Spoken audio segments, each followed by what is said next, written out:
क्या है आखिर एरिया 51? क्या कुछ छुपाती है अमेरिका की सरकार? क्यों आखिर सालों से यूएफओस की गुत्थी नहीं सुलझी? बताएंगे दोस्तों सारी बातें इस वीडियो में। दोस्तों आज से 2 दशक पहले भी लोगों के मन में भूत प्रेत का वहम बैठा रहता था। यही वजह थी कि उस दौर तक आहट जैसे टीवी सीरियल्स खूब तहलका मचाते थे। यही वजह थी कि उस टाइम पे जो हॉरर सीरियल्स बनते थे या हॉरर मूवीज आती थी वो बहुत तहलका मचाती थी। हालांकि उनके अस्तित्व को कभी भी वैज्ञानिक प्रमाणिकता नहीं मिली। ऐसी ही सिचुएशन है दोस्तों एलियंस और यूएफओस के बारे में। भूत भी समय समय पर लोगों को दिखाई देते रहते हैं और एलियंस के यूएफओस भी, क्योंकि उनके शरीर की कोई ठीक ठाक जानकारी नहीं है। इसलिए दोस्तों फर्क सिर्फ इतना है कि एलियंस और यूएफओस का मामला सीधे वैज्ञानिक सिरे के साथ जुड़ता है, इसलिए इनको भूत प्रेत की तरह नकारा नहीं जा सकता है। भूत प्रेतों की शुरुआत कब और कैसे हुई ये बात शायद कोई भी ठीक से बता नहीं सकता, लेकिन यूएफओस के बारे में तब से दुनिया भर में चर्चा ने जोर पकड़ा जब 24 जून 1947 में एक प्राइवेट पायलट केनेथ आर्नोल्ड ने उड़ान के दौरान 9 यूएफओस को देखने का दावा किया। उन्होंने बताया कि सिएटल की एक पहाड़ी के पास यूएफओस को उड़ता हुआ देखा गया है। उनकी रफ्तार 2000 किलोमीटर पर आवर थी। अब जिस तरीके से उन्होंने यूएफओ के बारे में और उनकी स्पीड के बारे में बताया वो लोगों के लिए हैरान करने वाला था। इसके बाद से पूरे अमेरिका में ही लोगों ने यूएफओस को देखने का दावा किया। अब इतने लोगों के बीच में यूएफओ की चर्चा हो रही थी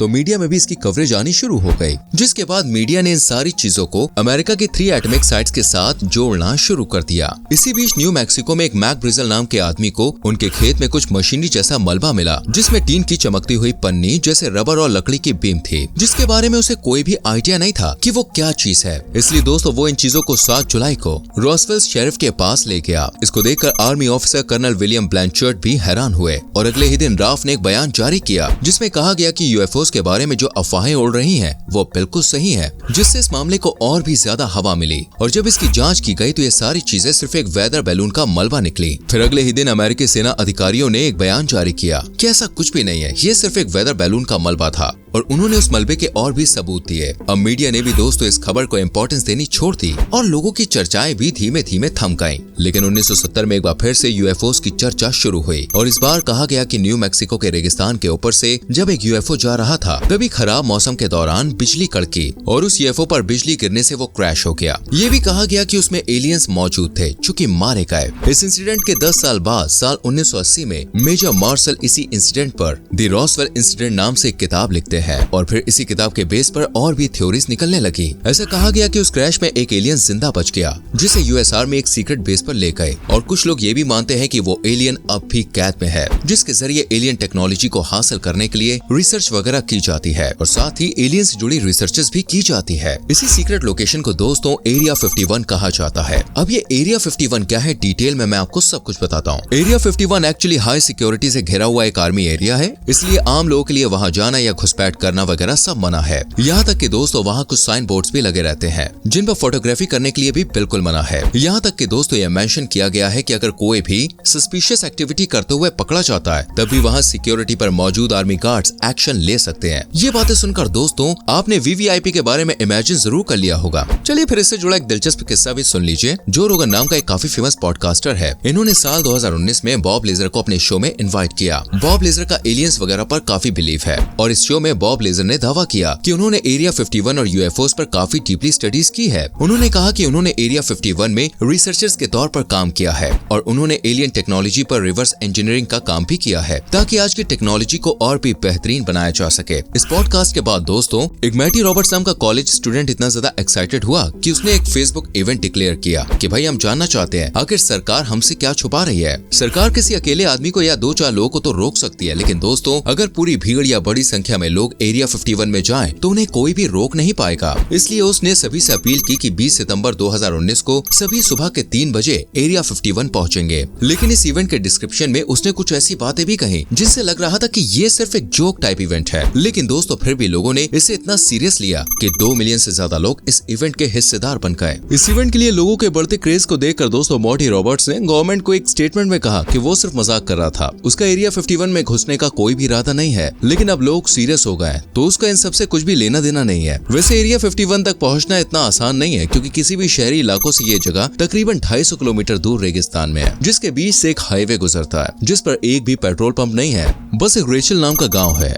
इस एरिया में सिर्फ 50-60 लोग रहते हैं। फेसबुक इवेंट के बारे में मैं आपको बता दूं, जब ये तारीख आई तो 17 सितंबर 2019 को 20 लाख क्या 20,000 लोग भी नहीं पहुंचे। वहां पे सिर्फ 6,000 लोग ही पहुंचे, जबकि सिक्योरिटी के लिए मौजूद पुलिस वालों की संख्या इससे भी ज्यादा थी। वेल इस इवेंट पर दोस्तों कोई एरिया 51 में घुसा नहीं, सबास पास बस म्यूजिक फेस्टिवल की तरह गाना बजाना वगैरह करके चले गए। अब इस एरिया के इतने दूर होने की वजह भी जान लीजिए। दरअसल दोस्तों ये यूएस आर्मी के अंडर में आने वाला सबसे बड़ा एरिया है, जिसे Nevada test and training range कहा जाता है। ये एरिया 12,000 स्क्वायर किलोमीटर तक फैला है। इसी के बराबर में दोस्तों एक और मिलिट्री रिस्ट्रिक्टेड एरिया है, नेवाडा टेस्ट साइट, जहां अमेरिका ने साल 1950 से 1990 तक न्यूक्लियर वेपन्स की टेस्टिंग की थी। ऐसे में ये जरूरी है कि ऐसे एरिया को रिस्ट्रिक्टेड रखा जाए। फ्रेंड्स, 1945 से 1991 के बीच कोल्ड वॉर चल रही थी और इस एरिया की शुरुआत होती है अमेरिका और सोवियत यूनियन के बीच हुए कोल्ड वॉर के दौरान। तब इन एयरक्राफ्ट्स को डेवलप करने और उनकी टेस्टिंग के लिए बनाया गया था। उस दौर में अमेरिका के लिए बहुत से स्पाइंग एयरक्राफ्ट्स को इसी एरिया में टेस्ट किया गया। साथ ही मिलिट्री वेपन्स को भी यहाँ पर टेस्ट किया जाता था,